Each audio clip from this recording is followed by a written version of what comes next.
My name is Umang Khan, and I'm an associate partner with the Supply Chain Talks. It's a consultancy that specializes in end-to-end supply chain transformation through process optimization and digital solutions. Now, I'm very excited today to be hosting this seminar because this session is truly unique. And what is unique about it is the diversity of perspective we bring to this table. I have over 18 years of supply chain experience in consultancy and corporate roles, and I'll share insights from industry challenges and transformations. I'm joined by two of my strategic solution partners, specializing in integrated business planning and SNOP. And later, we will be joined by a company that stands to greatly benefit from these solutions. So I believe together we'll explore how artificial intelligence and machine learning are driving smarter, more agile, and profitable supply chain strategies. So, without further ado, I would just start by introducing my esteemed guests. Like I said, we will have one more participant joining in, and once he joins in, I will introduce him at that point. Let's start with Ibrahim Mohammadi. He is the Chief Product Officer of Mia Slimstock.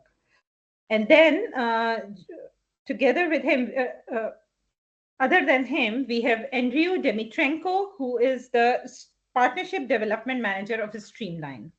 So hello and welcome to the webinar. We could start by giving a brief introduction, and Ibrahim, we can start with you. Thank you, Umang. Firstly, it's a pleasure to be participating in this webinar. Noman and Umang, thank you very much for inviting me, and I think Andrew and Bashir as well. Thank you for the introduction. So I am Chief Product Officer for Slimstock MENA region. So Slimstock is a AI machine learning based supply chain planning solution. And we help a lot of companies and customers in this region to have the right stock at the right place at the right time. What I do is I act as the pre-sales expert, the solution architect, to make sure that the solution fits the business needs. As you know, MENA is a very unique region in the way the challenges are, how dynamic it is, how volatile it is, right? And we have seen a very shift in COVID, even the weekend change in Dubai. Some of you might know on this. It's a very dynamic region. So it's about understanding how this impacts supply chain. So I'm happy to share a little bit of those in today's session and how AI and machine learning really enables these companies. So thank you for inviting me. And maybe I hand over to Andrew if he doesn't mind for introduction. Yes, Andrew, over to you. Thank you very much, Umang and Noman, for the invitation. And I'm happy to join this esteemed audience. I'm not as experienced in MENA region as Ibrahim. I represent a US-based Streamline, which is a AI-driven demand forecasting and inventory planning solution. Very similar in terms of what Slimstock does.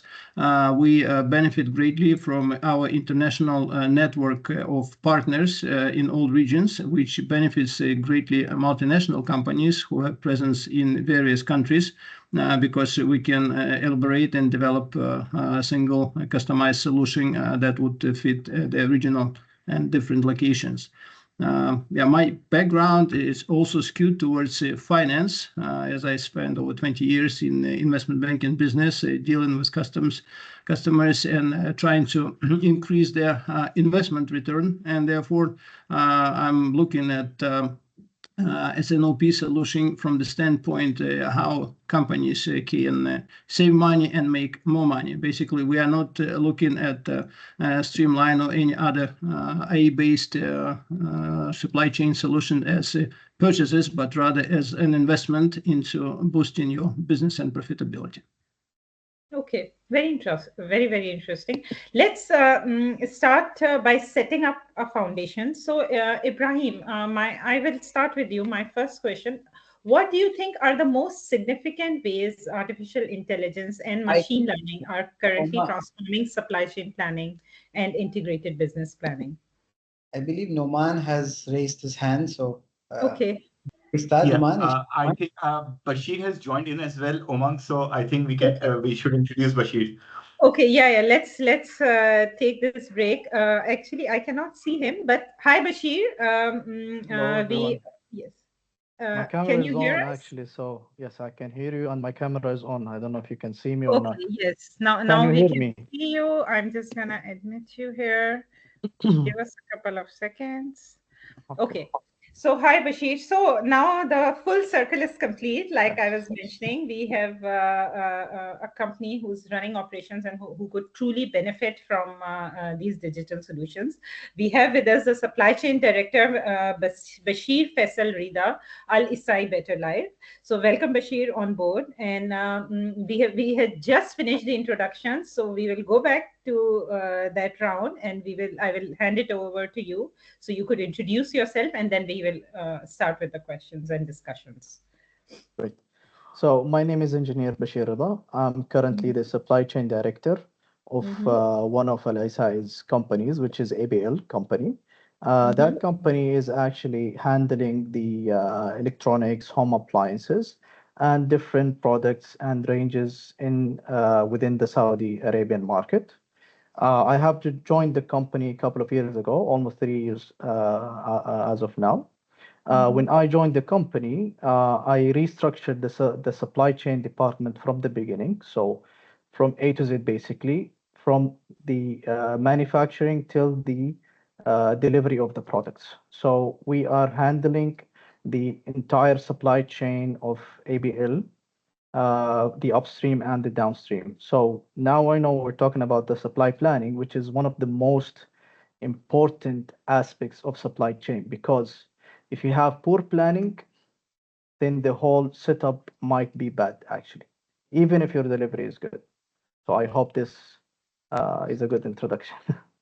It's It's a the fantastic perfect, yeah, introduction. fantastic, the perfect introduction, and also sets the basis for the first question I was about to ask Ibrahim. So, and for the sake of the people who have just joined in, and also for Bashir, I'm going to repeat my question. So, tell me, Ibrahim, and later Bashir, maybe you could also add your perspective to it. Tell me, what are the most significant ways artificial intelligence and machine learning are currently transforming supply chain planning and integrated business planning? Umang, I think it's a fantastic question. And maybe I will answer from the perspective of the MENA region, right? I think it's probably more relevant for the MENA region today.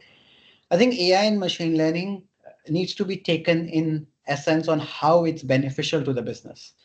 I think many times companies speak about AI and machine learning and the benefits of truly what AI and ML is, but it really should speak on how can AI and ML increase the top line or increase the bottom line of the business. So whenever we speak about AI and ML, we have to always speak from a business mindset. I think one of the common examples, what I saw in the recent trends, is we all came across COVID, right? We all understood how it completely destroyed our history. If our history is destroyed, we cannot forecast, right, Bashir? You Of probably course, are. correct. Now, one of the most important aspect of AI and ML is how can I cleanse my history? And a lot of the time, people speak about forecasting and forecasting engines, but very few speak about how can we cleanse our history. And this is one of the major benefits of how AI and machine learning can cleanse my history from either the COVID impacts or the Red Sea or many volatile disruptions that are happening, right?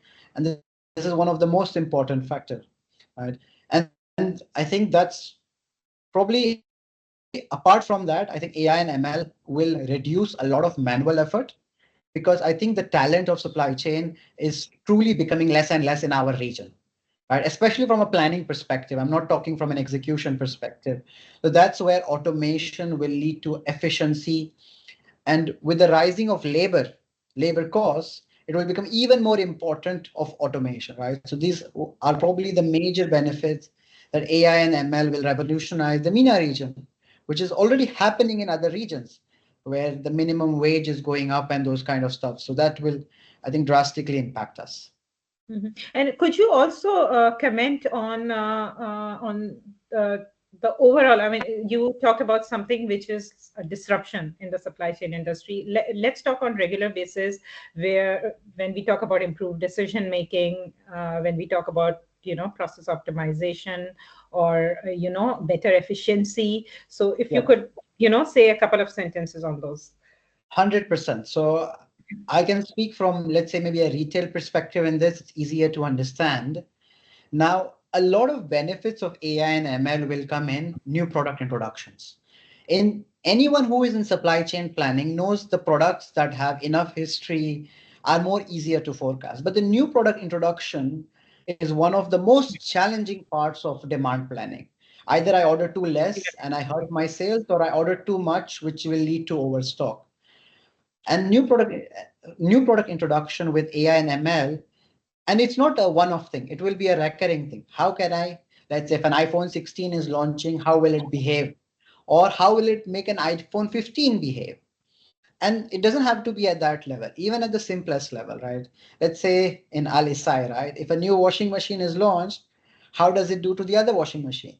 Or if a new fruit juice is launched, how will it impact my other fruit juices? Or a new chocolate sauce will impact Nutella. So all of the regressions which can happen will be a major impact in making better decisions and better buying, I would say. Totally agree. Interesting. And just adding to that, and later, Bashir, I will take your viewpoint on this as well. In what ways specifically artificial intelligence improve the accuracy and agility of the demand forecasting process compared to the traditional methods, let's say Excel, generally and during the market disruptions? And by market disruption, I just don't mean COVID. I mean just any, like, for example, Black Friday going on. Yeah. So these are big events which are happening. And how do you think AI helps better versus the traditional planner who's sitting on Excel and trying to forecast this? I think I can start, and then maybe I would also love to have Bashir's insight on it, being in the industry, right? I think AI and ML is no longer an advantage. It is the necessity. So the companies that don't have this are at a severe disadvantage than companies that have it. So we are reaching a stage where it's not even a luxury to have this. It's a necessity. And what I mean by that? So when a Black Friday is happening, it's millions and billions of dollars of business. A small 2 or 3% off in your forecasting or your understanding of how promotions will impact you, it is truly disrupting your supply chain, especially in MENA, because of longer lead times. So you need to be more precise in your understanding. And not only that, once the event is over, you need to cleanse your history, because you need to know what is true demand pattern and what was the uplifted demand pattern because of this. And in our region, we also have the complexity of Ramadan and Eid, which are lunar months. Yeah, right? So it's changing every year. Every couple of years, it's totally changes actually. So yeah. Exactly, right. So AI and ML are truly necessary, especially in MENA region, because of the longer lead time, because of volatility and how the demand is influenced even by a lot of expat population, right? Let me give another example, right? In any ideal world, you will probably sell more cold drinks in summer months, right? But in MENA region, you will sell more cold drinks in the winter months, because in the summer, everyone leaves, all the expats. So you have a reverse seasonality, right? So there is a many factors that AI and ML, which a normal person in an Excel just cannot manage. That's competitive advantage. Okay. And now, Bashir, over to you, because you said, yes. Yeah, may I add a bit? Or we give the floor to Bashir? No, go ahead, brother. Go ahead. Go ahead. Yeah, we are Go just ahead. having. I would like to hear your thoughts also. I agree to what my colleague said on the IE and ML functions in improved demand forecasting from the practical point of view, but I would also wanted to add a little bit more on the technicality side. Traditional methods predominantly use linear simplified models, but very often they do not cope with the challenges that the changing business environment pose. And therefore, in this case, ML learning and IE driven algorithms, they help to capture the seasonality, the unstable data. Sometimes there is due to disruptions of inventory, data sets are not perfect. Companies, especially in retail business and distribution, they run vast data sets of hundreds, thousands of SKUs, and Excel-based models simply cannot function with this and generate the proper and reliable results. Therefore, we do need to rely on ML and AI-based models. Also, AI models, they can provide forecasts and analysis on a very low granular forecast level, basically allowing a planner to work with individual SKUs, with categories, with the specific locations. If he is responsible only for 1 to 10 stores, he would be focusing on demands specifically for these locations. Also, one thing which traditional methods cannot achieve or will achieve it much less efficient is cross-functional team collaboration. Basically, the modern solutions allow for integrating contributions from the sales, marketing, and supply chain planners. And all of them can contribute to a better final demand forecasting, based on which will be built a proper reordering plan, and therefore the overall system and integrated business planning will be more efficient. Very well put, very well put. And Bashir, why I'm so interested in your perspective is because when you came, you said that you're in the process of transforming, your supply chain. You came 3 years ago, and then now you're, making those changes. So how do you think, now that you're well settled in the company, you're already midway or somewhere along the line in the process of transformation? Tell me, what is your perspective on this now? Traditional methods versus automation versus Excel-based forecasting versus using artificial intelligence and machine learning for decision-making, process optimization, forecasting. Right. So let's go back to the supply chain planning in terms of using a regular Excel or using a human manual kind of intervention, and using the new techniques or the artificial intelligence, the AI and the ML, and the systems that can support this as well. So we don't want to talk just about AI and ML, because AI and ML most probably in the near future they are going to be the trend. But till now we haven't reached to that point. However, we can use systems that can be beneficial for the companies in adjusting the planning and the demand. So planning basically either for supply or for demand. So we have a couple of transitions that we need to do right now. First of all, we need to transition from the manual process. Then we transition to the semi-manual, which is like semi-automated, close to AI, close to ML. And the people who are actually doing these kind of things start to understand how to integrate the AI and the ML in terms of algorithms, in terms of building new systems that can support this kind of things. Then the decision is either made by the ML and AI later on, or they will give a very good recommendation and so many multiple scenarios that you are only a decision maker instead of you doing the work by your hand every time. There's Especially, upskilling your stuff. Yeah. yes. Especially if you have thousands or hundreds of thousands of SKUs, like a retail business. So small business or businesses that I would say have less than 1,000 SKUs, it's not likely to go to an AI and ML from the beginning. But later on, if their business is expanding and it's I would say too complicated, complex, like a retail kind of a business, spare parts, where you have so many SKUs that you want to do the production on it in terms of forecast, in terms of planning, all these kind of things. If you do it manually, it will take ages to get the percentage or the accuracy of the demand to a better level, because there is a say in forecasting, which is forecasting is always wrong because it's forecasting. It actually is.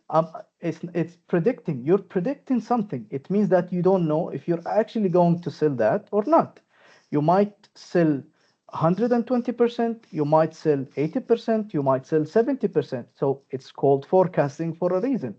So ML AI in the future, and I know now the trend is starting, what will do is it will reduce the percentage of error in forecasting.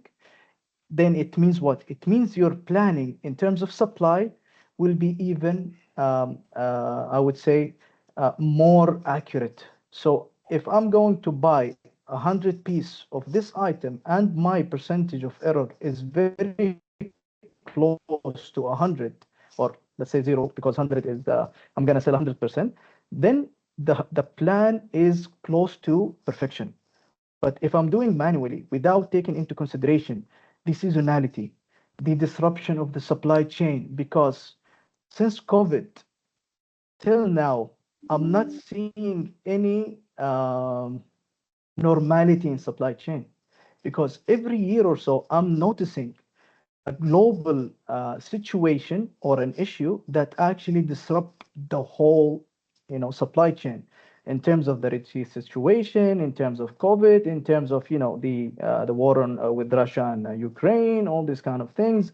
The Suez Canal also a couple of years ago. So these things actually disrupt the supply chain in terms of planning, in terms of demand. Because if I am having a certain demand and I don't have enough stocks for it, then I'm losing sales.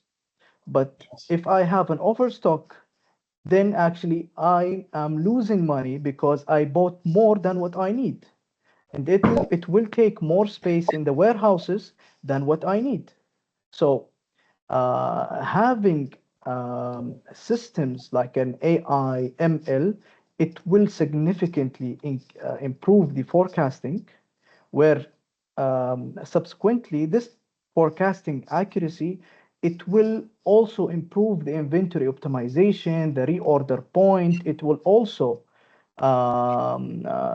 give you better or lean or more agile organization. So there was one point my brother Ibrahim was saying, and actually it caught my mind, and I was going to say something, but I was like, let me wait, and I will add one more point that you were actually saying in that ML will cleanse the data, right? However, ML AI will also tell you that based on the disruptions, because AI is artificial intelligence, so it has to have like kind of a mind, so it needs to think, right? So why we don't integrate something with it that if a disruption happens, how will you come up with a new demand, right? Because now for a fact, let's say in a month or so something happened, right? How would you predict? But if an ML, an AI knows that disruptions happened before in the past, it might actually give an indication on how that demand might actually change. Right. That's a very good point that AI, I think, will also help in it. Okay, very interesting. And what I Bashir, find, may I? There's a yeah, little yeah, bit sure, please go ahead. comment on Bashir words. You just said something really cool that very often people think of AI as something like you switch it on and it does the job for you. And maybe when the business is stable and just growing based on preset assumptions, everything will run like this, especially if the system is fully integrated into ERP system, like Streamline can even send orders directly to your suppliers. But the trick here is when the environment is changing. And you mentioned a couple of things which are important. For example, the disrupted sales in the past. A good AI-based solution will highlight these periods, leaving you the decision-making power to think about it and say, yes, that was one-off. I want to ignore it, and please forecast my future demand ignoring this. Or something could really happen. Likewise, you would learn from your supplier about some problems, and the lead time will increase from now on. While your model, for example, factors in 30 days delivery time, and you know that it will not work anymore. So you are building the new scenarios by increasing the lead time from this supplier or completely imposing the new lead time and the new supplier into the system. And again, doing it manually in Excel is a nightmare. the AI-driven model allows you to immediately reflect the new changes. Yes. Of course. Yes. Yes, I totally agree. Also, Bashir, you also pointed out something very interesting, because we've been talking about how forecasting helps you in keeping in making sure that we don't get under stock and sales are met. You also talked about overstocking, which is actually a great point. And Andrew, from your side, if you could comment on it, that how does integrating AI into your sales and operational planning process Yes. financially impact companies, especially in terms of freeing up frozen capital and raising revenues. So Thanks, Umang. It's a great question. Actually, integrating IE into sales and operations planning process does have significant financial impact on companies, especially in terms of freeing up frozen capital. It also can boost revenues and profitability. When we talk about frozen capital, we meant the money which are tied up in overstock goods and material resources.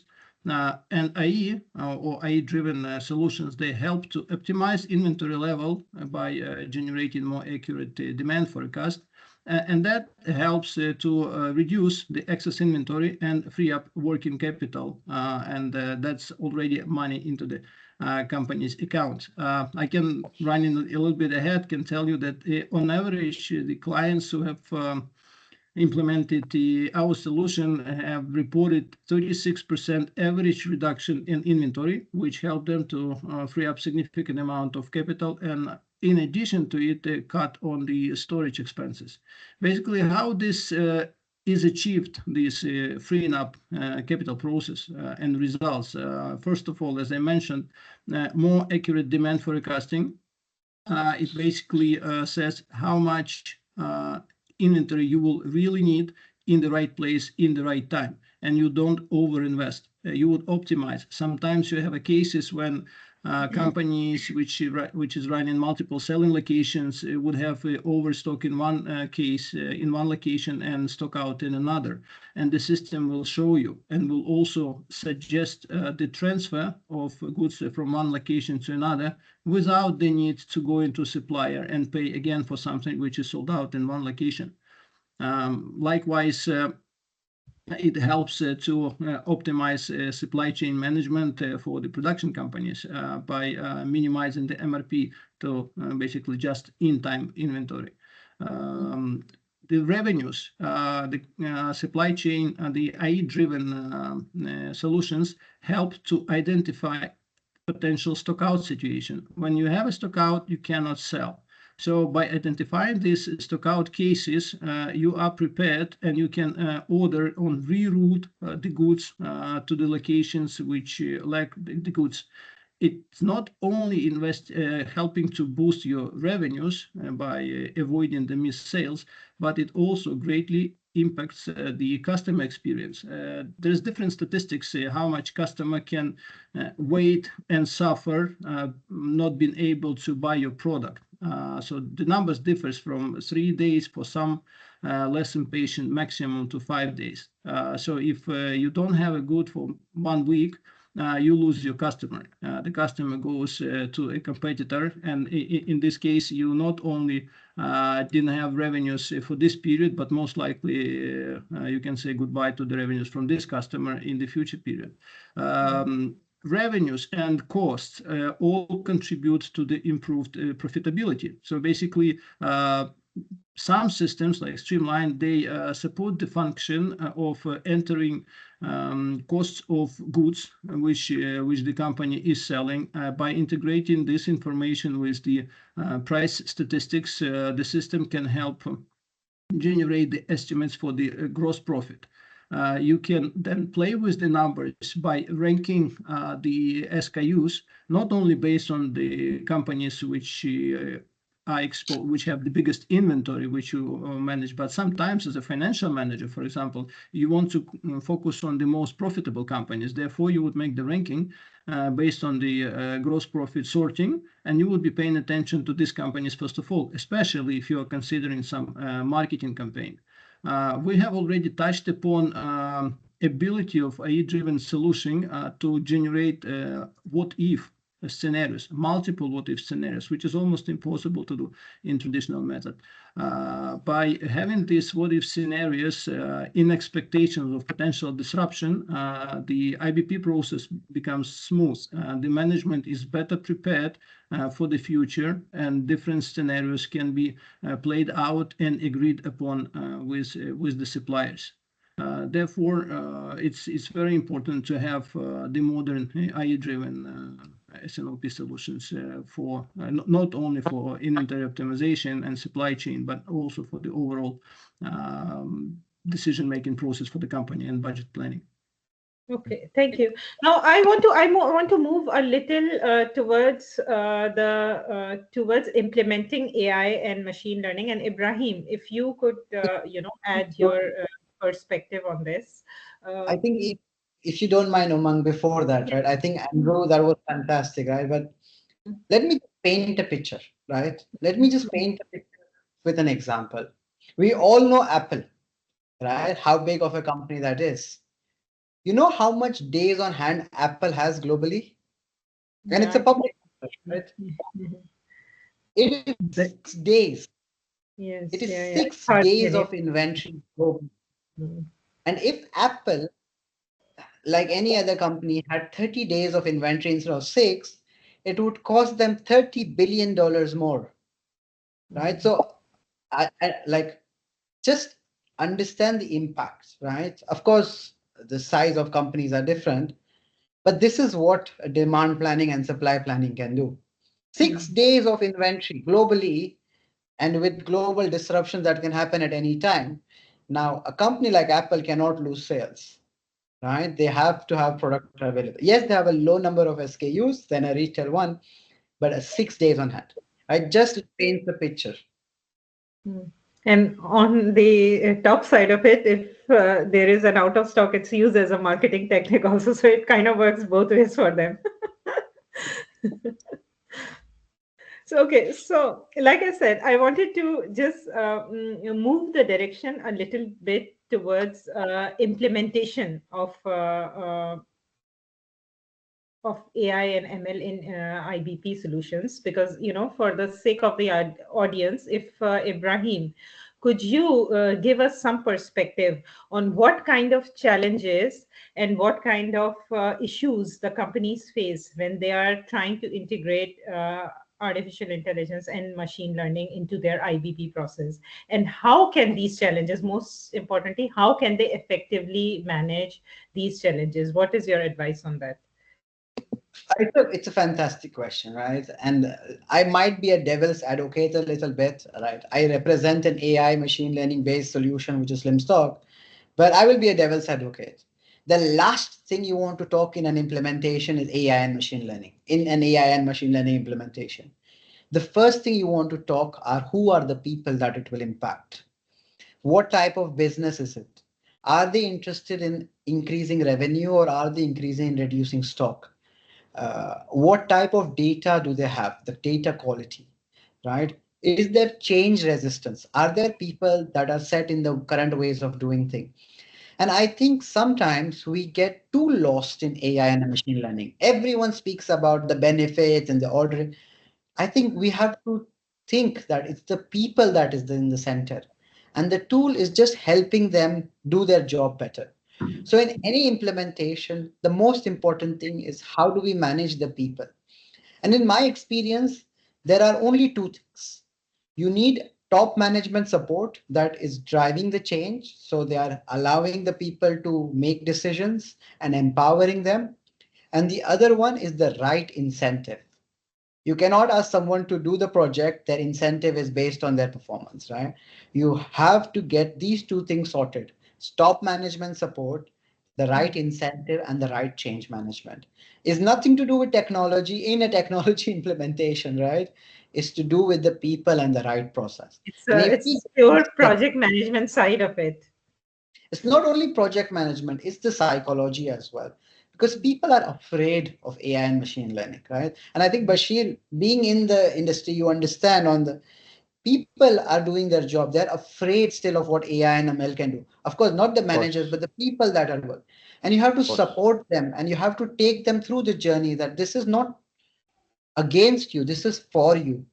And it's not even project management, it's people management. That's the most important, especially in MENA, right? That's what I'm talking about, right? And we are expats. We come from different places.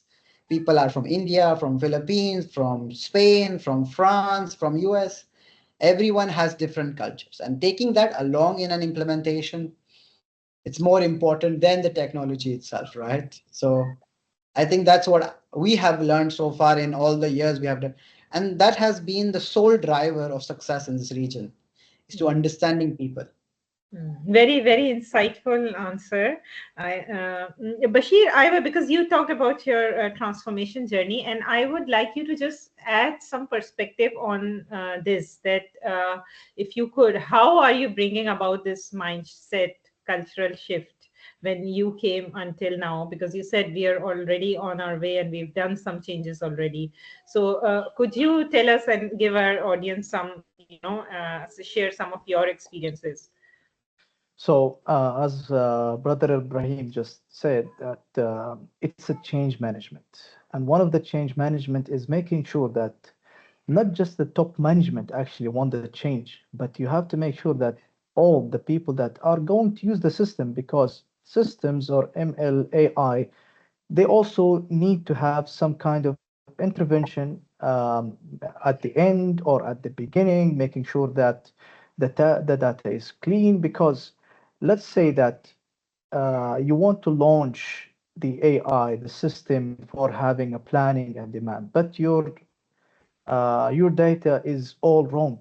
So there is a saying is garbage in, garbage out. If your data is not correct, no, right, correct, guys? Yes. Yeah, So if Yeah. the data is not correct, then even the system is not going to function properly. Then they will say, oh, the system is not working, all these kind of things. But because you didn't emphasize to the change management with the people that, guys, you were doing 1 2 3. Now you're not going to do 1 2 3. You're going to do 3 4 5.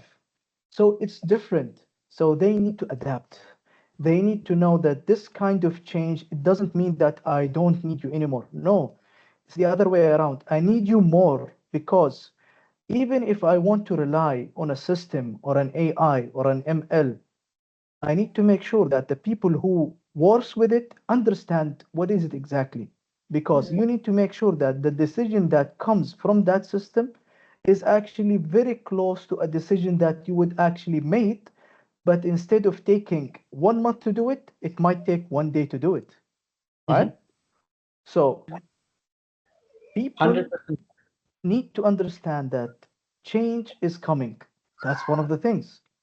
I However, would it doesn't also mean, yes. go ahead, please finish, Yeah. please. So it doesn't mean that the change is coming. It means that I don't need anyone anymore. I'm gonna rely 100% on the system and all those kind of things. No, it actually, I'm relying more on you, especially in the beginning, making sure that the data, the algorithms, the logic behind it, and all these kind of things are matching with what we are supposed to do and what's the vision of that company is going to be. So I actually need you more now and later to be a part of the change.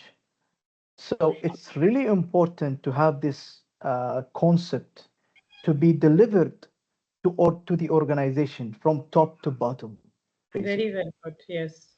Okay. And Let me add, please, and Mhm. comment on what Bashir just mentioned. Yes, In sure. my job, we very often have the situation when those who require modern AI-driven solutions from the supply chain, sometimes they lack authority to approve the budget and the time spent on implementation.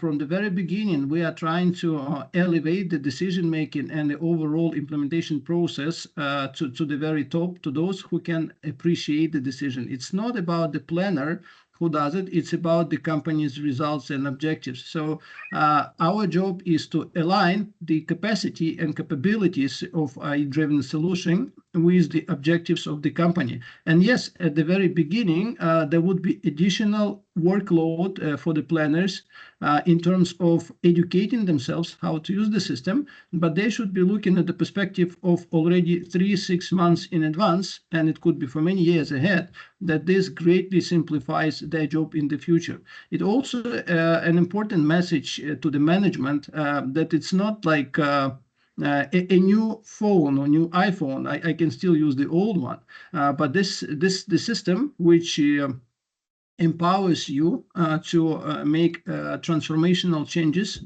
and actually save their management time for decision-making process by playing out different scenarios. And very often the investments is not that huge compared with the benefits that is generated by that.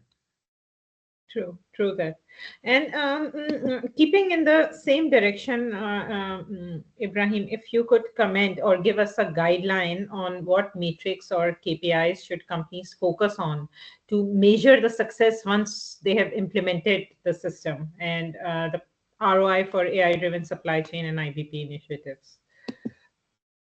I think that's a great question, and it's a two-pronged question, I would say, right? Sometimes, and maybe more or less many times, the ROI or the KPIs of the company are not aligned with the ROI and KPIs of the people that are working. And what I mean by that, so for example, the company might be trying to correct the excess inventory, right?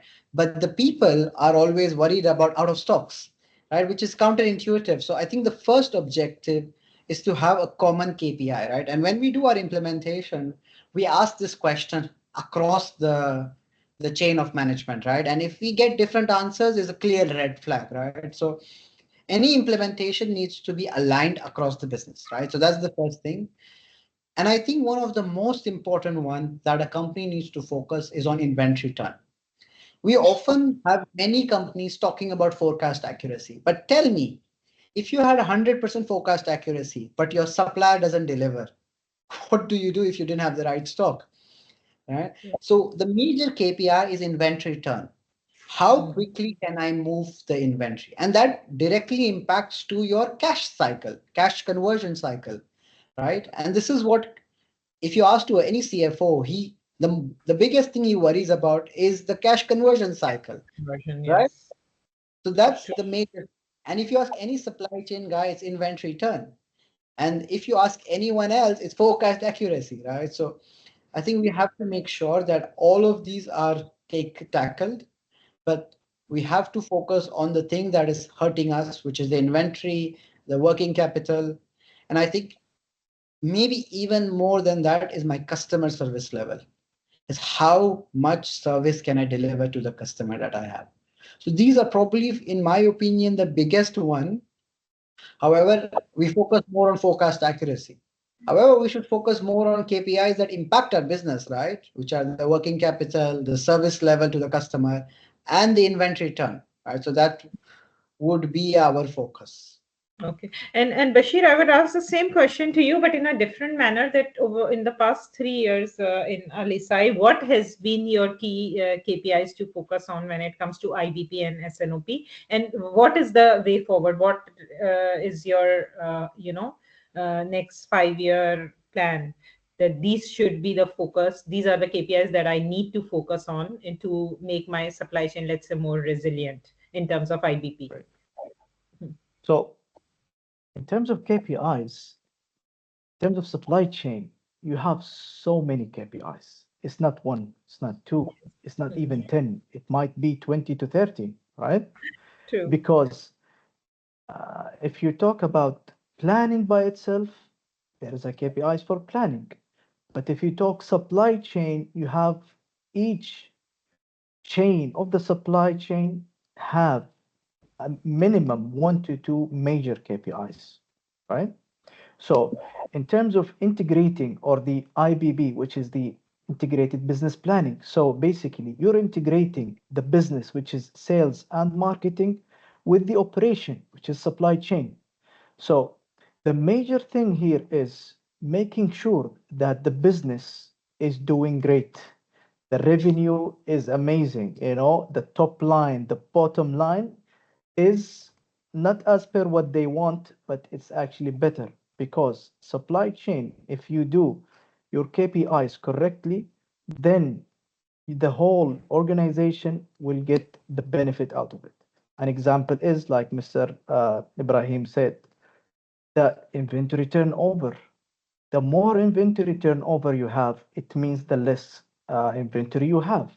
The less inventory you have, it means most probably you bought less because you don't need to sit on a high inventory, right?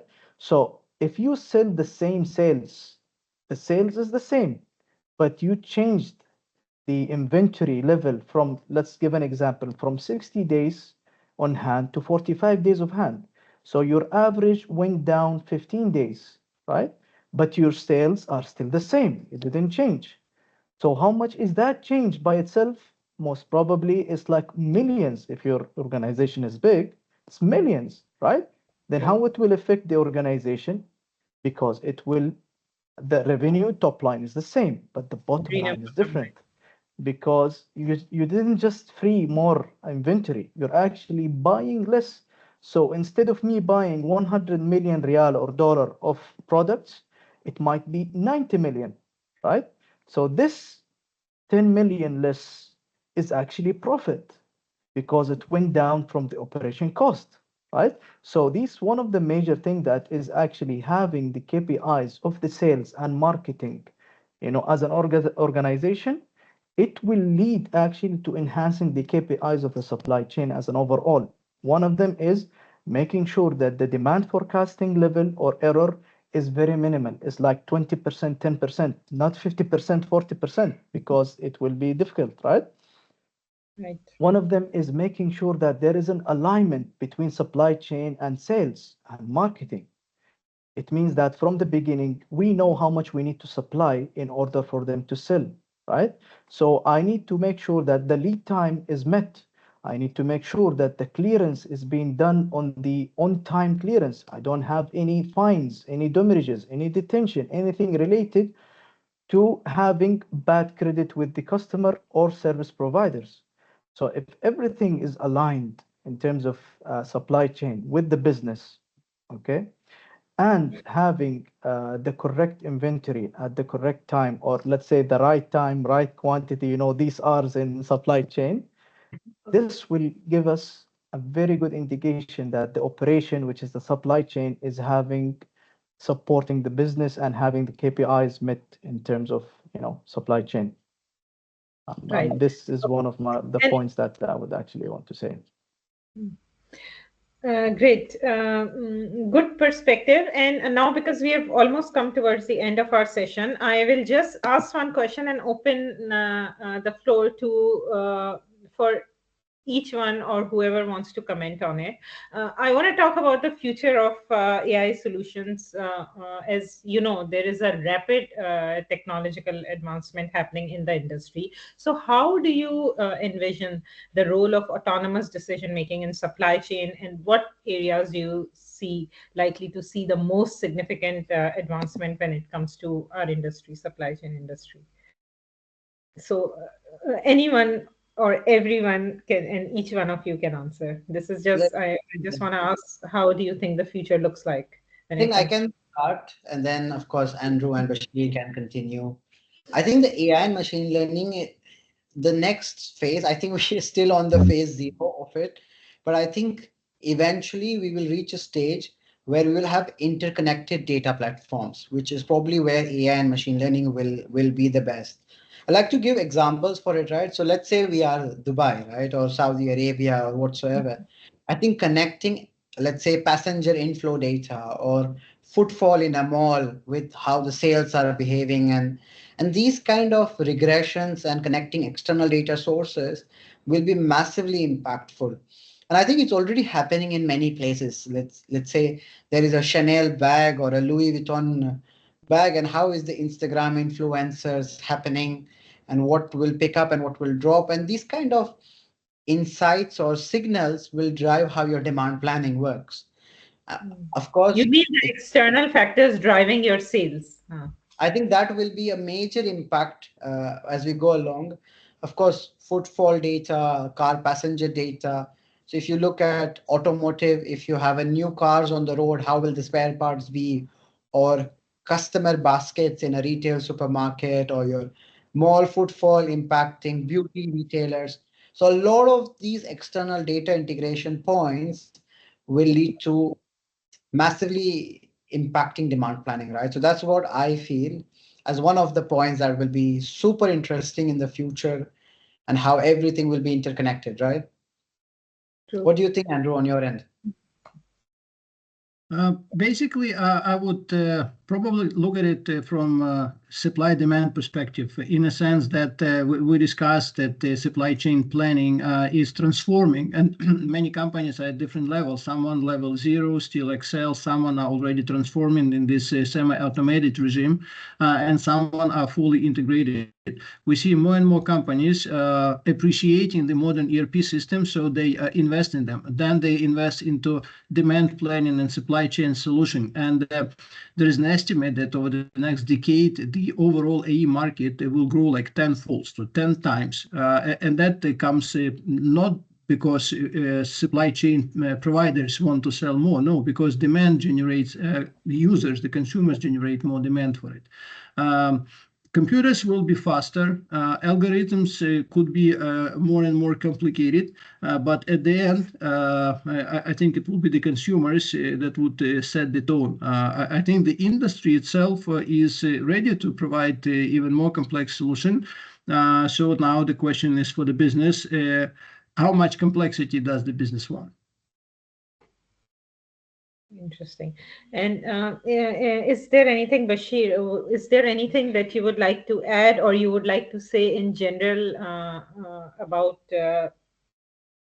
IBP, the technology advancements, anything that you would like before I just close the session, because we're at the end of So it. one of the great things that autonomous or semi-autonomous systems is actually giving you multiple scenarios faster than if it was done manually. So what does that mean? It means I can make a decision faster. So I would say instead of being reactive, it might actually be a proactive, Mhm. which is very important in supply chain, because planning is usually reactive because it's a long lead time. It's not tomorrow, it's not after tomorrow. Most probably it's like next month or 2 to 3 months from now, especially if you're in the MENA region. You know, most of the things are either from like China, from India, from Europe, from US, so it's far away. It's not, I'm gonna place an order in, let's say, I'm now in Jeddah, and the factory is in Jeddah, and I'm gonna receive it tomorrow. But I'm gonna place an order in China, and I'm gonna receive it in like 1.5 to 2 months. So the decisions that can happen, or let's say the scenarios that we can have from these systems, can give us a head, let's say, what we can say, in terms of a race, you know, it's a faster, I would say. So it will give me the time to make my decision instead of waiting to finish the scenarios, then I make my decision. So a proactive approach is better than a reactive approach, you know. Definitely. So these things in AI, I believe it will adjust the way of what we are thinking right now. Instead of being reactive, because most of the time is reactive, you're gonna be proactive. Bashir, just maybe a quick comment, right? Isn't about who delivers the first punch, who's proactive rather than reactive in getting the punch rather than delivering the punch, right? Yes, something like that. Yes. Okay. I think okay, I'm gonna reserve my comments on this one. But having said that, I really enjoyed this discussion. It was very insightful. I learned some, and most importantly, it was very. I hope the audience also found this engaging, because for me it was a very relaxed discussion. It wasn't like formal webinar. Thank you so much for engaging with us today. Thank you, Ibrahim. Thank you, Andrew. Thank you, Bashir. Thank you for giving us your time. And I hope the audience also enjoyed and find it equally amazing and fascinating like I did. So with that, I will close the session. Until next time. Bye. Thank you, Umang. Thank you, Bashir. Thank you, Andrew, Thank you, for guys. participating. I had a great time, and I think this region is really ripe for the next step, right? So thank you for Inshallah. organizing the session and talking on this topic. And Thank you guys Thanks a so lot, much for Umang, your for time. inviting, and everyone, thank Bashir Thank for you. sharing your insights. And Thank you, Ibrahim, Andrew. real nice meeting you. Thank you. Yeah, and Thank you, Bashir, I would guys. like to say very exciting times for you at LSI. I love when a company is going through their transformative journey. These are the most exciting times. Yes, it So is. best of luck in your journey. Yes. Thank you guys so much for your time and having me in this webinar. And hopefully we can meet again soon in something Definitely. thank you, else. everyone. Thank you guys. See you. Thank you. Bye. Bye. Umang, Bye. I don't know how it's organized, but if any from the any participants in the audience have any questions to me, I would be happy if you redirect it. So I would assume you would be getting some comments from people. So I'm available to answer any of their questions. No, actually, I just double checked that with Noman that if we have any questions, because we have already reached the end of our time as well. Yeah, With I our, understand. Yeah, it's yeah. talking about beyond the webinar. Oh, The webinar. beyond. Okay, Yeah, sure. beyond. Sure. Yeah. If there is something, we will definitely redirect to you. The audience can reach out to us on our emails or through the, through some other mechanism on our YouTube channel or LinkedIn, and we can redirect the questions to you. Yeah, sure. Okay. And thanks again once more for inviting me. Noman, all the best, and everybody have a good evening. Good evening. Bye. Bye-bye.